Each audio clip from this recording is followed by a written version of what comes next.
大家好，我係置地廣場酒店餅房主廚，我叫 Rudy。今日介紹下傳統白蓮蓉月餅嘅做法。主要嘅材料我哋會選用上等嘅雙蓮，雙蓮即係湖南產嘅蓮子。啲蓮子包嚟之後，我哋會經過脫衣去芯。點解要去芯啊？因為蓮子嘅芯好苦。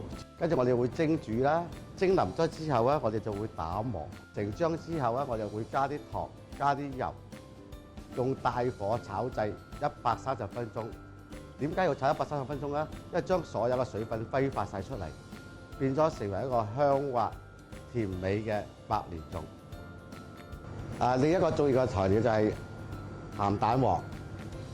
鹹蛋黃我哋會選用湖北蛋，湖北蛋係鴨蛋，我哋經過用醃製45天，因為45天對佢嘅週期係最好嘅，佢嘅蛋黃就唔會流失，保持嘅油分喺度。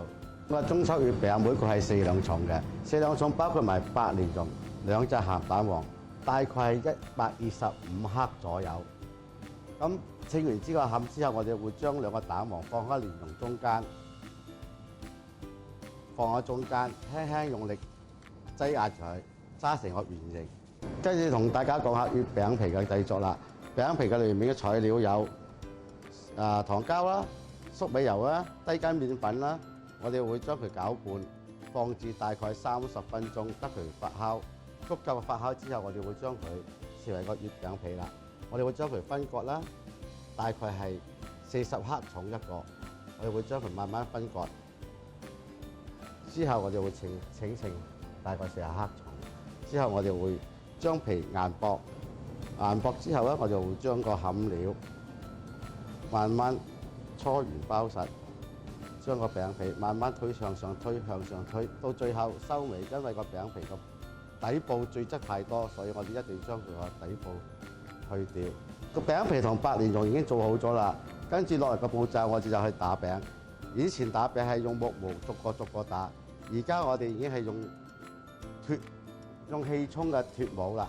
呢啲有一支有3個，咁我哋會逐個放進壓平佢，放好佢。放好咗之後，我哋就會脫模啦。脫完模之後，我哋會將佢月餅掃蛋漿，每一個掃均勻佢。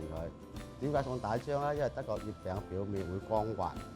好啦，掃完蛋漿之後，我哋就會入爐啦，大概入18至20分鐘。